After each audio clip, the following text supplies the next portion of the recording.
கன்னி ராசியில் பிறந்தவங்களுக்கு உங்களுக்கு சந்தர்ப்பம் வந்தால் எதிலையாவது முதலீடு பண்ணுங்கள்.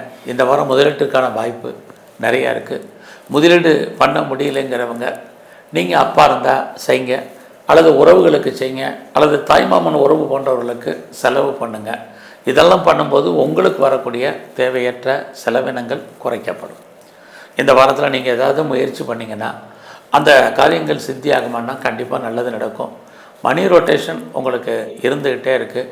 யாரெல்லாம் பேச்சை தொழிலாக வச்சிட்ருக்கீங்களோ சுமாரான பலன்கள்.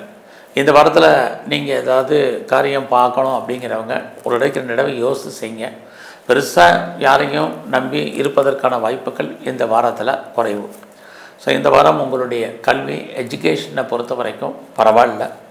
யாரெல்லாம் நீங்கள் உற்பத்தி சார்ந்த துறைகளில் இருக்கீங்களோ உங்களோட ப்ரொடக்ஷனுக்கு தகுந்த சேல்ஸ் இருக்குது.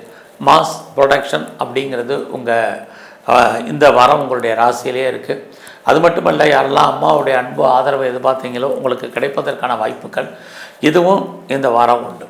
அது இல்லாமல் இந்த வாரம் உங்களுக்கு நிறைய தொடர்புகள், ஒன்றுக்கு மேற்பட்ட தொடர்புகள் ஏற்படுவதற்கான வாய்ப்பு. உங்களுடைய பிஸ்னஸில் நீங்கள் பெரிய லெவலில் வர்றதுக்கான சுச்சுவேஷன். யாரெல்லாம் பெரிய லெவலில் தொழில் பண்ணணும், இண்டஸ்ட்ரியலிஸ்ட்டாக வரணும், ஒரு தொழில் முனைவராக வந்து சம்பாதிக்கணும் அப்படிங்கிறவங்களுக்கு அதற்கான வாரமாக இந்த வாரம் உங்களுக்கு உண்டு. உங்களுடைய பெண் நண்பர்களால் உங்கள் வாழ்க்கையில் மகிழ்ச்சி சந்தோஷம் இருக்குது. இந்த வாரத்தில் உங்களை பொறுத்த வரைக்கும் முருகப்பெருமானுடைய வழிபாடு ரொம்ப முக்கியம்.